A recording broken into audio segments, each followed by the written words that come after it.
What is up, everybody, and welcome to another tier list ranking, and this one should be a lot of fun. In a way, I'm kind of revisiting an older list, but I'm attacking it from a different angle. So those of you guys that have been following me for a while might realize or might remember that I did a video a little over a year ago now where I did a tier list ranking of about 30 or so iconic horror villains, and basically rank them based off of which ones are my favorites. Video caused a lot of controversy for Friday the 13th fans, especially because I wasn't as kind to Jason as they would have liked, but I wanted to revisit that list, and rather than rank them based off of which ones are my personal favorites, rank them off of which ones I think I could actually survive if I was in their warpath. Which ones would absolutely annihilate me? Which ones would there actually be a pretty decent little chance there that I could survive? And which ones would I stomp the shit out of? So I have literally just taken that old tier list ranking, retitled it, given different categories, and I actually added a whole other row of horror villains, iconic characters that I thought would be fun to include in here. So we got everything from Angela from the Sleepaway Camp films all the way up to Bruce the Shark from Jaws. So this one should be a lot of fun, and the way that I'm going to kind of attack this is a couple different criteria. Number one, I have to obey by the rules of the movies, and that should go without saying, but I've seen people do variations of this where they try to attack it with the knowledge of a movie viewer, and I'm going to attack it as if I am a character in their movie. Do I think I could outsmart them? Do I think I could navigate away from them? Or am I absolutely fucked? And the other one, there is going to be, a certain flavor of which ones I like more that's kind of going to color my attitude a little bit, but I'm going to try my best to be fair here. Try my best to be realistic and try my best to follow by the rules and the logic of the movies and come up with some form of realistic answer based off of that. I don't know if it'll work, but we're going to try to have fun along the way. And the one other criteria, just to make this fair, is that I have to be in their warpath. So whatever rules there are in these movies, whatever has to happen for these killers to be pursuing me, we're just going to assume that that's already happening. Otherwise, I would survive most of these because I'm not going to be opening up the Lambert configuration. I'm not going to be letting Annabelle out of her little case. So for the fun of it, somehow that has happened, and they are after me. And as always, if you do want to follow along with me, do your own version of this tier list, do your own video, or just post it on Instagram or Twitter somewhere, social media-wise, and tag me in it. I'll put the link to this tier list ranking down below, and I'm very curious to see what you guys come up with in this ranking. Now, going on to the categories, we have 5 categories, and starting off at the bottom, we have They're My Bitch. And these are the characters that not only do I think I would survive, but I would actually be their nightmare. I would stomp their ass into the ground. Next category up, we've got I Got This, which is characters that I really don't feel like would be that difficult for me to survive. Then you have Place Your Bets, which are ones where pretty much 50-50. I think there's a chance that they could probably take me down, and I think there's a chance that I could take them down. It's just all a matter of how things play out. Then we have Losing Limbs, which are ones where most likely I'm dead, but at best I'm walking away very much a maimed human being. And then the top tier, which is I'm dead as fuck. You're going to have to bury me twice. I'm so dead. There is zero chance that I am making out of this situation alive. Now, in the spirit of this list, if you're somebody that wants to get on track with a fitness journey so that you are ready if any of these characters come at you, the best, easiest, and most fun way to do that is using the sponsor of today's video, Train Well. Have you been trying to start a fitness routine but have struggled to stay consistent, or have just been intimidated by not knowing what to do when you get to the gym? Well, in the past, both of those have certainly become issues for me. But luckily this time, I started using TrainWell. TrainWell is a personal fitness app that matches you with a trainer who will take your fitness goals, your concerns, and even your physical limitations and create a personalized workout routine that you can track on your phone or your Apple Watch. And let me tell you, it makes a world of difference in your motivation when you don't have to think about your workout and everything is planned for you. Since using TrainWell, I've been consistently hitting the gym for over 3 weeks now, and even on days where I can't leave the house, I can get a personalized workout routine that fits whatever equipment I have at home. Your whole week is planned out on the app, and every day you just begin the workout on your device to see the weight, the number of reps, and even a visual demonstration of each exercise. And my personal favorite part is between every set and every exercise, there's a timer timer that shows you exactly how long you need to rest, which keeps my workouts going efficient and at a good pace, and prevents me from being that guy zoned out on a machine staring at his phone. And above all else, the communication that I have every single day with my trainer not only really helps with my motivation, but also helps me to develop and build my workout as I continue to grow. Upon completing a workout, you can give feedback on whether that day was too difficult or too easy, and give personalized feedback for them to continue to develop your fitness routine. So not only do I get positive reinforcement and encouragement every day before and after a workout, but I know if an exercise is too heavy or too light, my trainer will fix that in the app for the next time, or if a certain exercise is uncomfortable or painful, they'll swap it out with a comparable exercise that should be more comfortable for me. And while I've had great success with my trainer so far, if for whatever reason you feel like your trainer is not the right fit for you, you can swap out your trainer right on the app at any time. So if you're ready for Train Well to replace stress and intimidation with fun and motivation, click my link in the video description or scan the QR code on screen now to get 14 days free with your own personal trainer.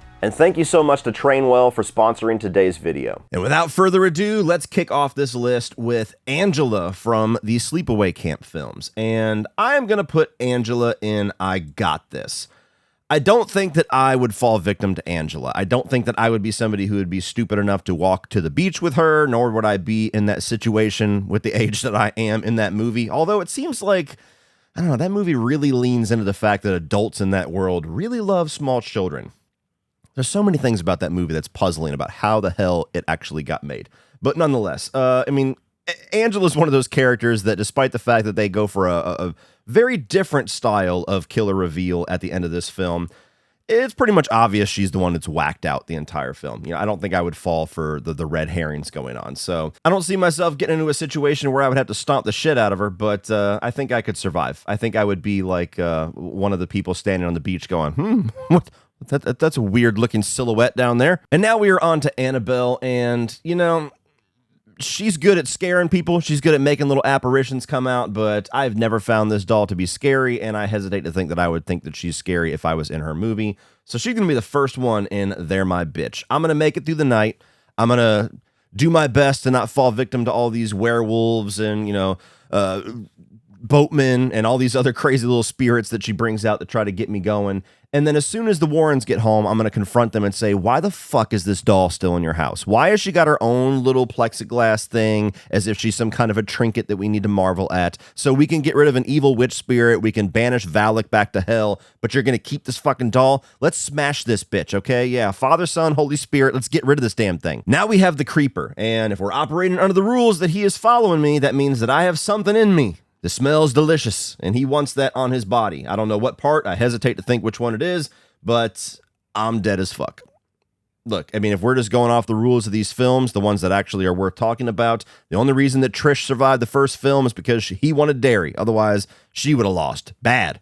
You have Jeepers Creepers 2, where they literally just happened to, he ran out of time. They got him down to the second, and they have yet to really effectively build off of what happens when he wakes up at the end of Jeepers Creepers 2. So I hesitate to think I'm going to be able to run fast enough and run long enough to get away from this dude. I think I am absolutely going to be a piece of his body at some point. Now we have Valak from the Nun movies, and a lot of my similar thoughts to Annabelle, and as I said before, my thoughts on the movies do color my attitude slightly. I'm going to stick Valak, and I got this. You know, I don't know if I would be well equipped enough to defeat Valak or to, you know, have the spiritual knowledge on how to defeat this demon, but you know, Valak's a little more gnarly, a little more dangerous than I find Annabelle to be. But I'm just not all that intimidated by it. So, I don't know. I'm sticking it there. And now we have Pennywise. And this one, I think, is actually going to be a little bit controversial because Pennywise is one of the most iconic villains as far as being terrifying and being scary. I've been on record numerous times saying that the Tim Curry iteration of this character was the first movie character to ever give me nightmares as a kid. So, obviously, I subscribe to all of that. But, as I said, I'm abiding by the rules of the movies, and I did not write these movies, so don't get mad at me for what I'm about to say. But Pennywise would be my bitch, because unfortunately we have It Chapter 2 that has now made it canonical that the way that you defeat Pennywise is by bullying him, and by talking shit to him, and by making him feel small. And look, we can argue all day long, and a lot of you would probably be right about me not necessarily being the strongest dude out there, or the fastest dude out there, or the most, physically intimidating dude out there compared to some of these. But I got a PhD in talking shit. So let's go. Let's see how things play out. Let's let this little Jingle Bells bastard walk up on me in an alley going, let's go, Cody. Let's play. Let's float. Yeah, let's play. Speaking of that, why do you look like you're right out of a Shakespeare play? Then I got better clown clothes in your time. By the way, what's up with these teeth, Bugs Bunny? You can't get that shit fixed either? Drift an eye and shit. I'm supposed to be scared of that? Christian Slater called. He wants his forehead back. How about I float my right foot up your ass? And then within 90 seconds, he has deformed into that little pile of sad, pathetic bubblegum that he was by the end of that movie. So... Next, who else you got? Now we have the redneck inbreds from Wrong Turn. Do I need to explain? Do I need words to explain this placement? Do I need to argue my position at all? These guys suck. Bring it. Now we have Billy from Black Christmas. And I don't know, this one's tough. I'm going to stick this one in Place Your Bets. Because Billy, we don't know a whole lot about. We don't know exactly what motivates him. We don't know exactly what his drive is. He's very sneaky, though. And you never know when Sneaky's going to jump up and bite you. You never know when you're going to have somebody crawl out of the attic when you're sleeping and stick a freaking statue of a unicorn in you. I mean, I don't know. He might get me. He might. I'm a light sleeper. But he might. But I might get him. Now we have Candyman. And, I think it's fair to put him in Losing Limbs. Because I certainly would not be the person in the movie saying Candyman 5 times in front of a mirror, but it is proven, especially in that first film, that you don't necessarily have to be the one that says it to be on the other end of that hook. I mean, he kills a number of people to set up Helen. He kills the psychiatrist right in front of her. Candyman, he's got those supernatural powers where he can just pop up. You don't even have to see him coming, and he can just end up behind you and, groin to gullet, you're on the floor. So, yeah, I don't know. Candyman, odds aren't great. And now we have the Tall Man. And the Tall Man inevitably comes with those silver spheres. He comes with his little Jawas. There's a lot of things that come along with Tall Man. It ain't just him. And when you put that into perspective, I also think he's going to go up there with Candyman in Losing Limbs. They have yet to defeat this guy. 5 movies in, which is, supposed to be a closed loop. It's anything but they've never really figured out exactly how to defeat him. Because as soon as they take out seemingly one of him, there's a bunch more. And so I think that...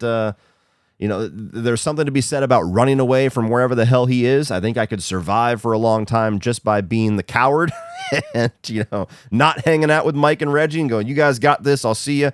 But eventually he's going to burn the world down.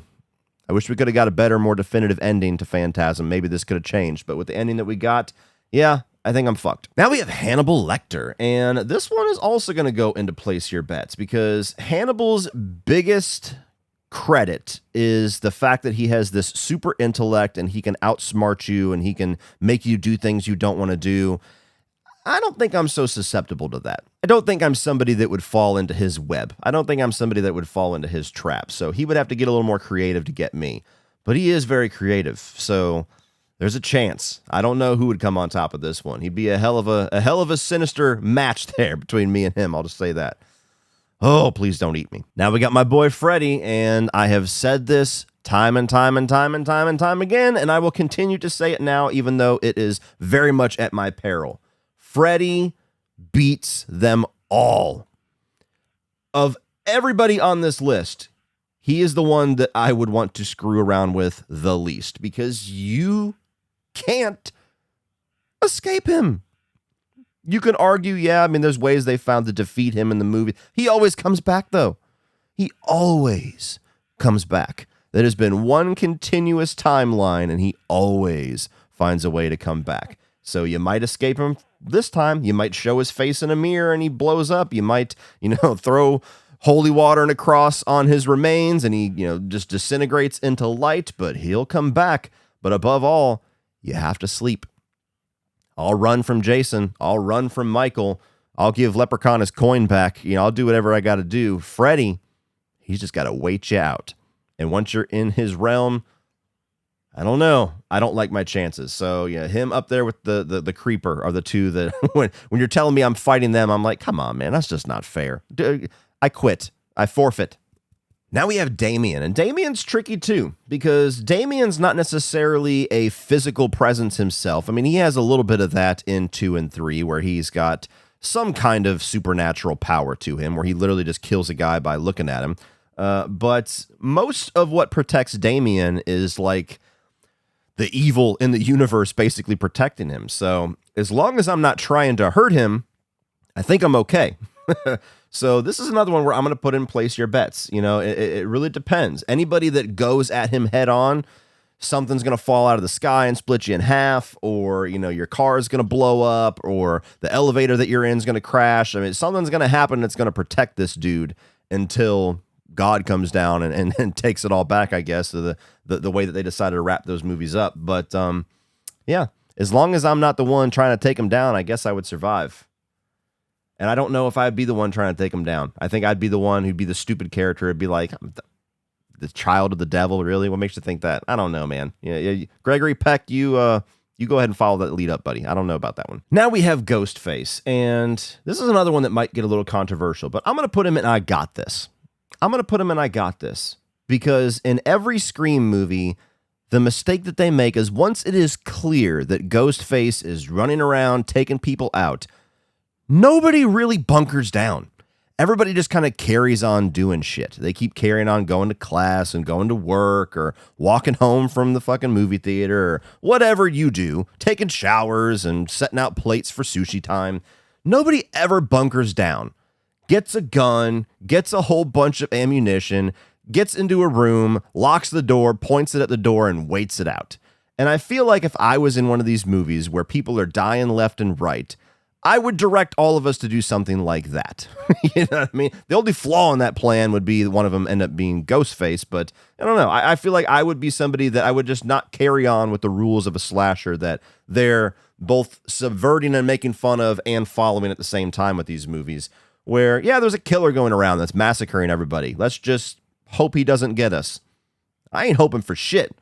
I ain't hoping for nothing. I'm bunkering down. If he comes for me, I better be the last one alive, and he's got to fight for it. Not to mention, how many times in these movies do they knock Ghostface on his ass and they just don't double tap? They don't finish him off. Like Scream 2, where he's knocked unconscious inside of the police car, and they just crawl over him. Like, no, that ain't happening. Give me the knife.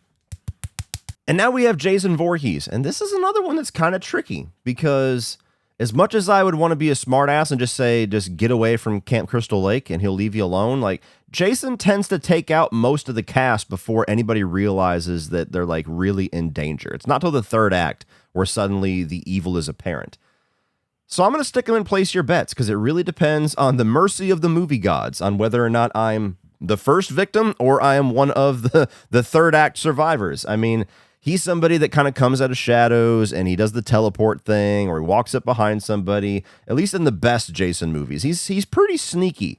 You think of him as this big lumbering guy that's just stomping around and making his presence known, and that happens sometimes, but for the most part, he's a sneaky little bitch. So it really depends. But if he comes up to me and it's just a matter of who's stronger, I mean, we all saw what happened in part 8. Now we have Jigsaw, and like up there with Freddy Krueger on the list of like, please don't let this guy be after me. Like, I don't want to endure that. Like, I struggle to think of what exactly I could do to end up on Jigsaw's list, but you look at some of those later movies and it really doesn't take much. I mean, there's some where he's just like, I saw you jaywalk yesterday. Now cut off your testicles. So I don't know, man. Like if we're operating by my rules and he's after me for whatever reason, inevitably I'm going to end up in a trap. And this guy is kind of a dick. Like, a lot of these traps is like, good God, man, can the punishment fit the crime a little bit more?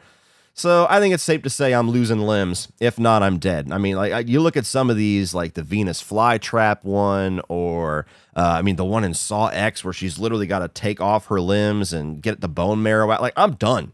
I am done. There's no way I'm enduring this. I really love my life. I really want to continue loving my life, but I have no confidence I'm surviving that level of Jigsaw. So it really just depends on the trap. But I think I'm walking out of there fucked up one way or the other. Now we have Leatherface, and I've got this, okay? I've got this. He's not sneaky. He's certainly not crafty. And most of the people that die are because they're stupid, because they walk into his house unannounced, or they're exploring things and get locked into his little torture chamber, or they never just leave. Like the remake, which I love. Like, I would not be a Jessica Biel. I'm sorry. Like, I love my friends. I would love my significant other and everything. But if it's clear, like, life or death, and I don't know what the hell is going on, and seemingly I'm the last person alive, I'm not going to be the one running for 5 seconds and then stopping at the nearest hiding spot, and then stopping at the next one and stopping at the next one. I am gone. I'll be like that kid in Porky's, where 30 minutes later, they just find him on the highway and he's still running. Now we got the miner from My Bloody Valentine. And to be fair, I've only seen the original My Bloody Valentine once. I've only seen the remake a couple of times. They're not as fresh in my mind as a lot of these other ones to kind of play more into like the rules of how this guy works and everything. So I'm going to stick him and place your bets. He's got some pretty gnarly kills. He's clearly a strong killer. That pickaxe is certainly something to be reckoned with. But I don't know. I think it just all depends. He's not supernatural. He's not got superhuman strength. He's not overly intellectual. He's just a guy in a mask. So it really just depends on how crafty he is and what situation he's got me boxed into. Now we got the Leprechaun, and this is another one that I'm pretty confident I've got this. I mean, I guess I have taken one of his coins if he's after me. But I feel like most of the people that lose to Leprechaun are because they don't really take him seriously, and they don't see him as a threat, and they just carry on. They always like believe the magic he's going to give them to help them or whatever. Like, he's always crafty about just kind of coming across as unassuming, and then they underestimate him and they pay dearly for that.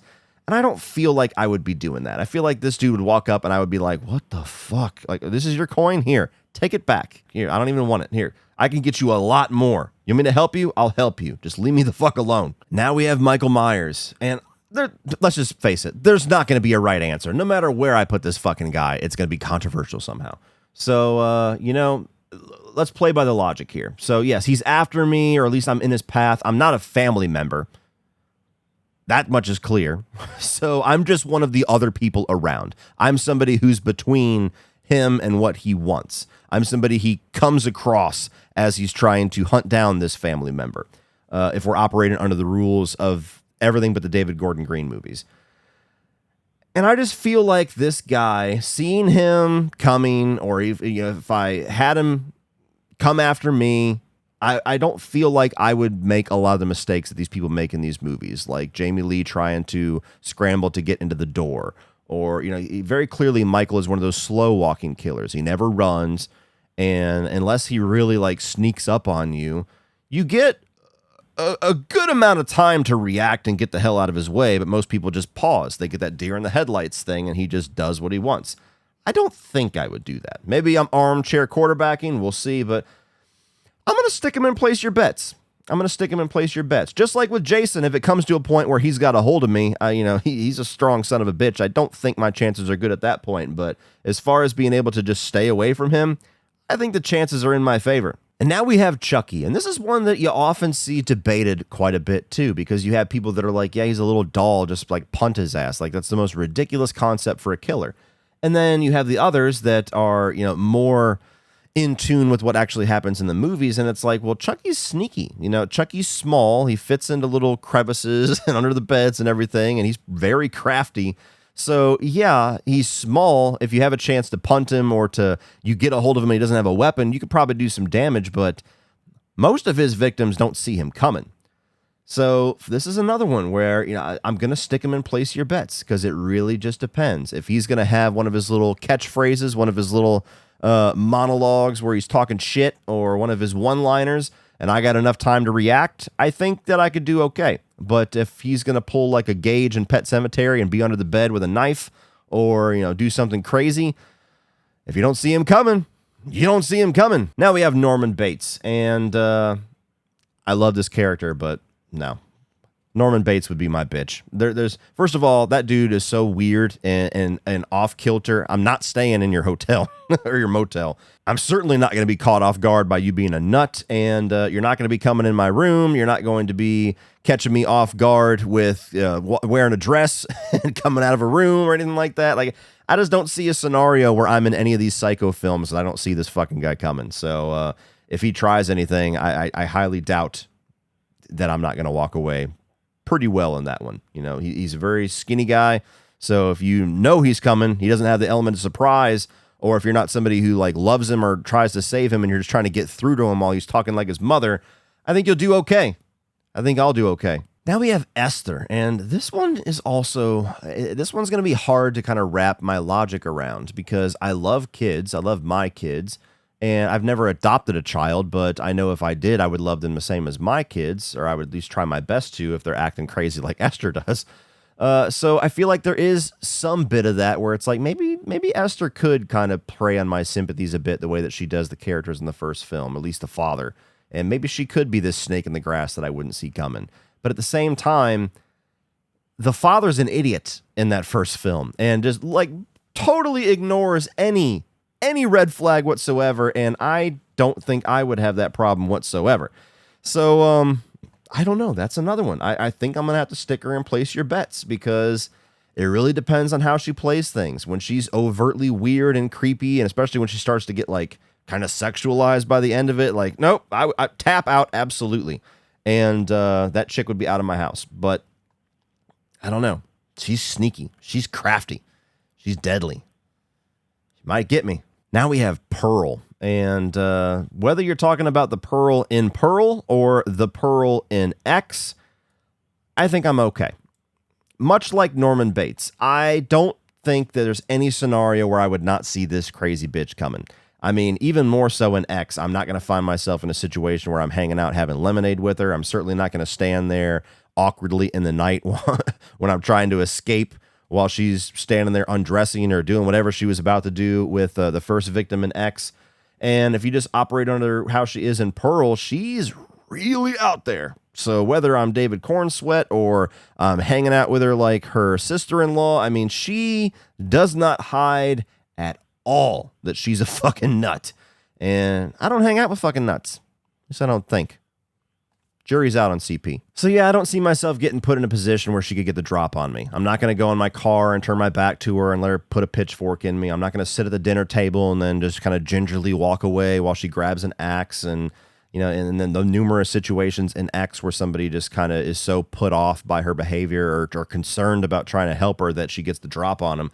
I don't see myself being any of those people. Now we have Pinhead and the Cenobites, and again, if we're operating under the assumption that the box has been opened, which I never would do, but if the box is opened, pretty much the only way you're surviving is by giving him somebody else. That tends to be the recurring theme, is you either give him somebody that he wants more than you, or you find a way to outsmart him. So there's a chance that I could be the person that would figure that out depending on how much information I had. But these guys are deadly, depending on how many chains and hooks come out. I'm pretty sure I'm losing limbs in that one, if nothing else. I don't think it's a definite. I think I got a shot. I got a little glimmer of hope. But I don't know. You look into some of those. I mean, you just Frank in the first film. As soon as he opens the box, chains come out, and he's done. He didn't even get a chance to speak. So it really depends. Now we have the strangers, and all three of them would be my bitch. Look, you could say what you want about how cool the characters look. You could say what you want about how intimidating they are, at least in that first film. You could say what you want about the numbers there, 3 versus 1. But it is an absolute, undisputable fact that everybody that falls victim to these fuckers in all 3 of the films we've gotten so far fall victim to them because they are the dumbest sons of bitches to ever walk the earth and do the most moronic possible thing in any given situation. And that ain't happening. I'm sorry. I would be out of that house. I mean, just put me in any scenario in that first film. I'm out of there. Oh, we're in a car, but a guy with a truck shows up behind me. Well, I'm not going to panic and get out of the car and go back into the house. I'm out of there. I'm backing up into him. I'm crashing into the person standing in front of me. What the hell they think they're doing, I don't even know. We're good. We're out of here. Now we have Art the Clown, and oh my God, like, you know what sucks is all of the ones, and he is going right up there with them, that are absolutely going to annihilate me, and I'm going to be dead as fuck. Like, why has it got to be the most painful ones? Like, can anybody be like a merciful killer that would absolutely kill me? And I know it's going to be quick and painless. Like, Art the Clown would make an entire museum of death It would be a 90-minute kill scene with somebody like me. I just know it. He would see my review of the first film, he would cackle, and he would have his bleach and his salt ready just to start, just to warm things up. My God. Don't let me be on his bad side.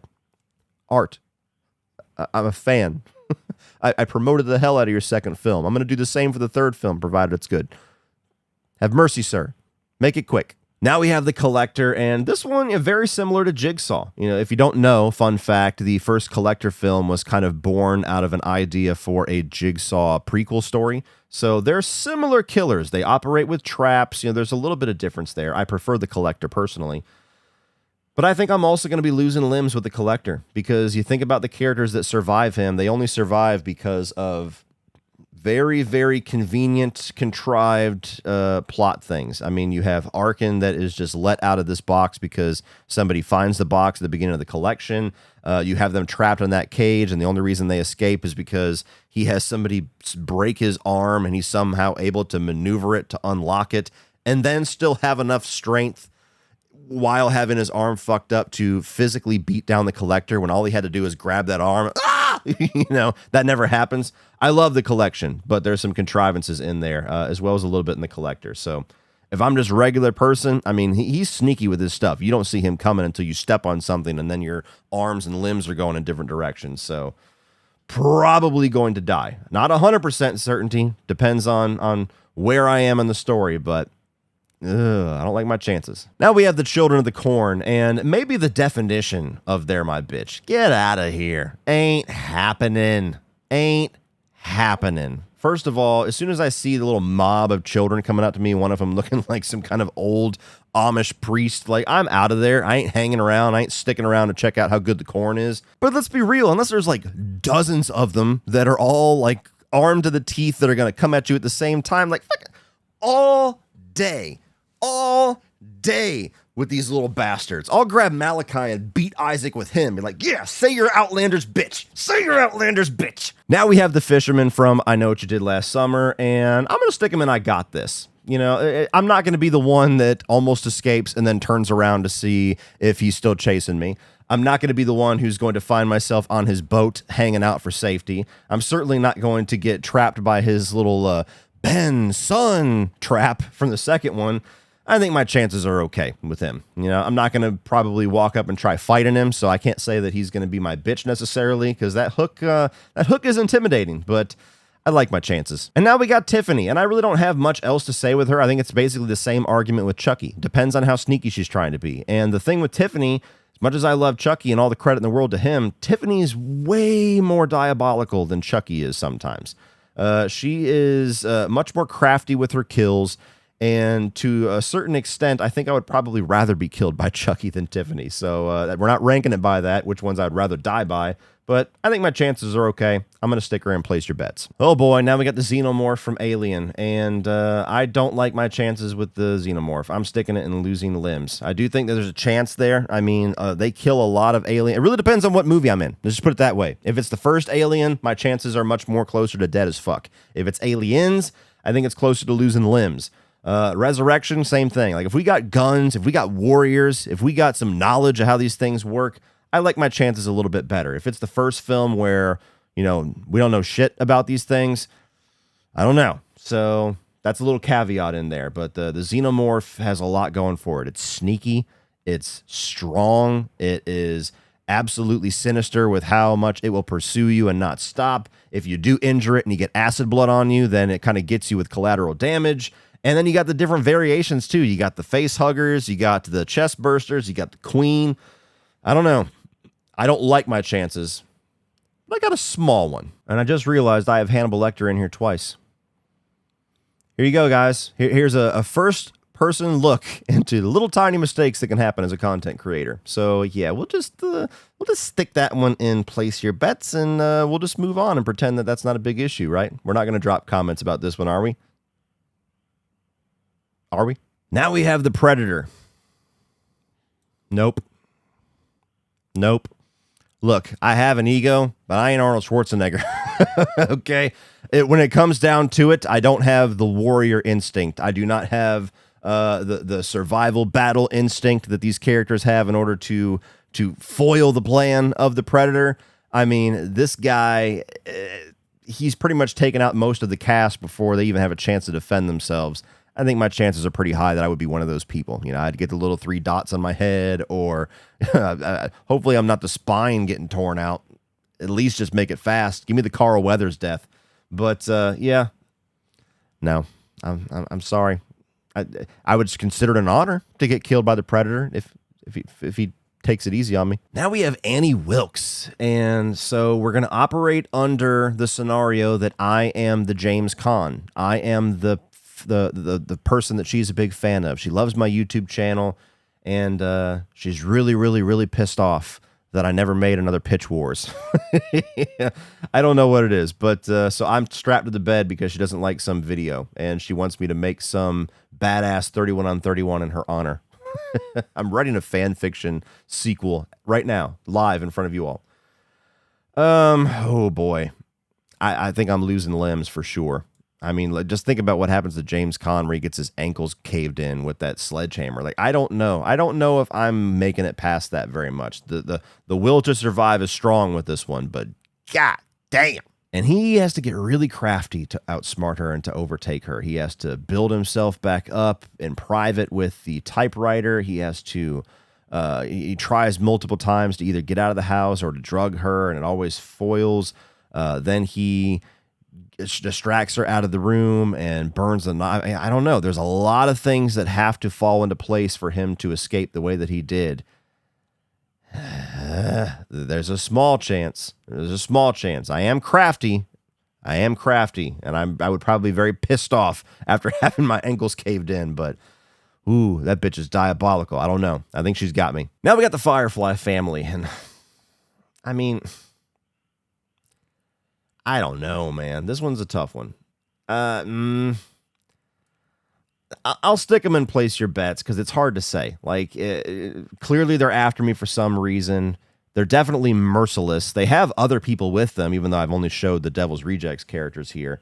And I don't really see myself being one of the people that ends up in a situation with them. But, I mean, 3-on-1, they got guns. That certainly hurts my chances. You know, these other ones, you got to get in close, where if I ran away, they could just shoot me. So their chances are pretty good, but I also feel like a lot of people that get killed by them kind of are just, they have no survival instinct. Like, anybody they kill in the Devil's Rejects, for the most part, just kind of gets scared, deer in the headlights, and then ends up getting skinned. So I don't know.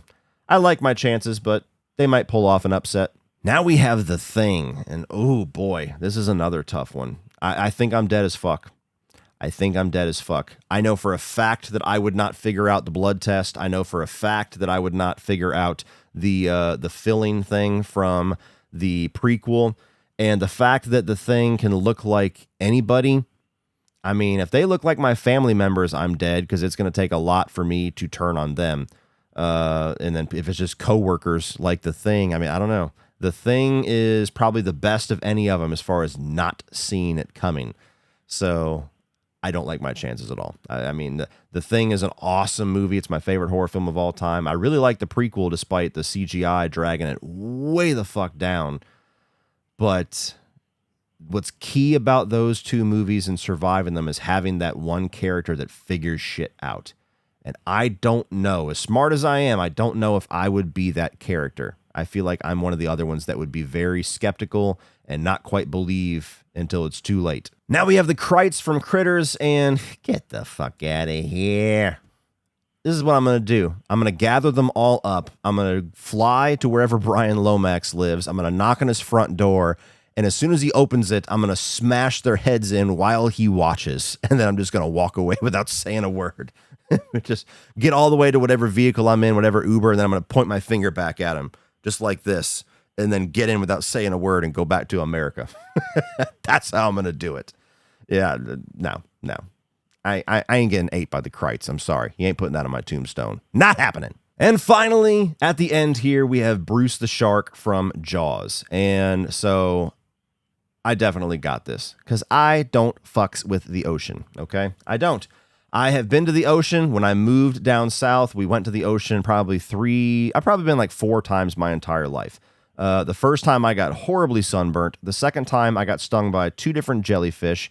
And so I don't really care for the ocean too much. And if I think there's even a shark out there, I'm damn sure I'm not even going to walk in the sand. And so while it doesn't matter if I'm somebody at the beach at Amity, it doesn't matter if I am somehow a part of this crew that has to go find the shark, I'm not getting in the water. I am not standing off the side of the boat. I am going to be the Brody. I'm going to be the guy that stays just far enough away from the danger that maybe I survive to the end. I don't necessarily think they're my bitch, because if it comes down to it, I don't know exactly how I'm going to kill a shark. But yeah, I'm not going to be the guy that gets ate by the shark, because I'm not going to hang out where the shark lives. Well, that is it, guys. This is the final tier list here. Apologies for the duplicate Hannibal. I don't know how I overlooked that one. It's just one of those things. But nonetheless, this was fun. This was very interesting. I'm curious where all you guys land on, 1, buying my explanation, and 2, where you think you would survive on all of these. So please, check the link down below in the video description. Put your tier list out there for me to see. And if you have more ideas of fun little tier list things like this that I have not done so far, please put ideas down below. Sometimes your guys' ideas are even better than mine. So hope you enjoyed this, and I will catch you on the next one. Well, that's it for this one, guys. Please check out Train Well down in the video description below. Start your fitness journey, and if you use them, I guarantee you will enjoy it and you will stick with it better than you have in the past. Like, share, hit that subscribe button so you don't miss everything in the future. And as always, remember, opinions are like assholes, but that doesn't mean you have to be.